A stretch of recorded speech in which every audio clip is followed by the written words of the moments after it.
नमस्कार मंडळी, मी अंकुर नर्सरी ममता महेंद्र गोलांबडे बोलते. ही कोकण बोळ म्हणून करवंदीची जात आहे. त्याची गुटीची कलमं आम्ही झाडावर मी बांधते, तयार करते. ते आपल्याकडे पुढच्या वर्षासाठी उपलब्ध असतील, विक्रीसाठी उपलब्ध असतील. हे पण सेम पद्धत असते का ही पण तशी सेम पद्धत आहे. म्हणजे ह्याला पण फांदीवरतीच मुळं फुटणार? हां, फांदीवरच मुळं फुटणार आणि नंतर ती 1-1.5-2 महिन्याने कट करायची आणि पिशवीमध्ये भरायची.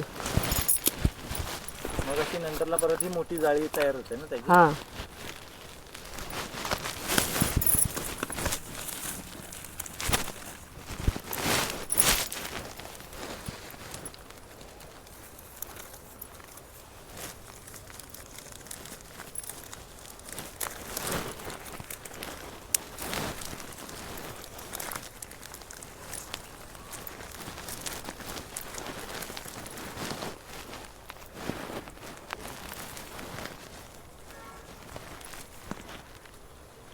ही मी झाडावरची गुटी कलम आहे, त्यामुळे ह्याला फुटवा वगैरे येत नाही लावल्यानंतर.